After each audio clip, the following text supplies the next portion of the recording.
Kolkata police commissioner পদ থেকে বিনীত গোয়েলের ইস্তফা দাবি করে কদিন আগেই লালবাজারে ডেপুটেশন জমা দিয়েছিলেন আন্দোলনরত জুনিয়র চিকিৎসকগণ। তাদের হাতে ছিল প্রতীকী মেরুদণ্ড। টানা 22 ঘন্টা ধরে লালবাজারের কাছে ধর্ণা দেওয়ার পর পুলিশ কমিশনারের সঙ্গে দেখা করতে পেরেছিলেন তারা। সোমবার মুখ্যমন্ত্রী মমতা বন্দ্যোপাধ্যায় পরিষ্কার জানিয়ে দিলেন, পুলিশ কমিশনারের পদ থেকে বিনীত গোয়েলকে এখনই সরানো হবে না।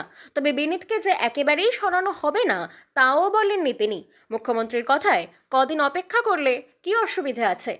মমতা বন্দ্যোপাধ্যায় এদিন আরও জানান, পুলিশ কমিশনারের পদ থেকে সরে যাওয়ার বিষয়ে ইচ্ছে প্রকাশ করে বিনীত গোয়েল তার সঙ্গে বেশ কয়েকবার দেখা করেছেন, কিন্তু তিনিই তাকে সরাননি। কারণ পুজো আসছে, আইন শৃঙ্খলার বিষয়টি যিনি ভালো বোঝেন তাকে থাকতে হবে। কোথায় কি পুলিশ পোস্টিং রয়েছে, কোথায় কোন পুজো আছে সেটা তো জানতে হবে। কিছুদিন ধৈর্য ধরলে কি মহাভারত অশুদ্ধ হয়?